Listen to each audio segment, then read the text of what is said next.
আসসালামু আলাইকুম ইব্রাহিম, কেমন আছেন সবাই? আশা করি সবাই ভালো আছেন। আমরা মোটামুটি ভালোই আছি। আপনারা সবাই জানেন যে আজকে মহেশপুরে কিন্তু ভাইরাল ইশিতার কিন্তু ফুটবল ম্যাচ ছিল। তাই তো আর দেরি না করে নামাজের পরপরই বেরিয়ে পড়লাম, কারণ আমরা একটু দেরি করে গেলে তো জায়গার সংকট হয়ে যাবে। গতবার মান্দাতলা খেলায় কিন্তু খুবই বিশৃঙ্খলা হয়েছিল, সেখানে অনেক লোকজন হওয়ার কারণে কিন্তু খেলাটা একসময় ভেঙে যায়। কিন্তু এবার মহেশপুরের খেলাটা ছিল একেবারে শান্তশিষ্ট, কেউ কোনো হই হল্লা গেঞ্জাম করেনি, কিন্তু খেলাটা খুব সুন্দরভাবে উপভোগ করেছে। হাজার হাজার দর্শক থাকা সত্ত্বেও কিন্তু এখানে কোনো ঝয় ঝামেলা হয়নি, কারণ মহেশপুর উপজেলার মানুষ খুবই ভদ্র। ফুটবল ম্যাচ দেখতে গিয়ে অনেক ভাই ব্রাদারদের সাথে দেখা হয়েছে এবং তাদের সাথে কিছু সেলফি উঠেছি। অনেক ভালো সময় একটা পার করেছি, প্লাস খেলাও দেখেছি। খেলা দেখতে গিয়ে যেসব ভাই ব্রাদারদের সাথে দেখা হয়েছে তারা এই ভিডিওটা দেখলে অবশ্যই কমেন্ট করে জানাবেন। মহেশপুরের সেরা বোলাগার নাইম মুনতাসির, তার সাথে কিন্তু বিশাল বড় এক চ্যালেঞ্জ নিলাম, আর চ্যালেঞ্জটা পূরণ করার দায়িত্ব পুরোটাই আপনাদের। দর্শক, নাইম মুনতাসির ব্লগ গিয়েছে, অলস টিম ব্লগ গিয়েছে। যাদের ব্লগে বেশি ভিউ হবে তারা কিন্তু খাইতে দেবে।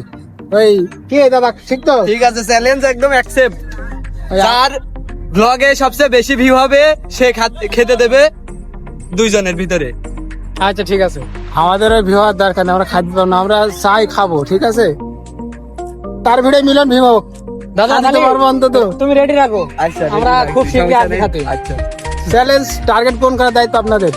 দর্শক, মহেশপুর উপজেলার মানুষ কিন্তু খুবই ভালো, নরম, ভদ্র এবং ভদ্রতা তারা কিন্তু সব জায়গায় বজায় রাখে। আজকের খেলাটা কত সুন্দর পরিবেশে হচ্ছে, আপনারা একবার খেয়াল করেছেন? আপনাদের সাথে বকতে বকতে খেলাটাই শেষ করে ফেলেছি। দেখেন কি পরিমাণে মানুষজন আনন্দ করতেছে, কারণ কি জানেন, অনেকদিন পরে কিন্তু ভাইরাল ইশিতার দেখা পেয়েছে। মহেশপুরবাসী কিন্তু শেষ মান্দাতলায় সেই তাদের শেষ দেখা পেয়েছে, তারপরে কিন্তু এবার মহেশপুরে দেখা পেল। তো দর্শক, খেলা শেষে সবাই আনন্দ করতেছে, তো আপনারা দেখতে থাকেন কি পরিমাণ আনন্দ করছে তারা, তার সাথে সাথে আপনারা আনন্দ করেন।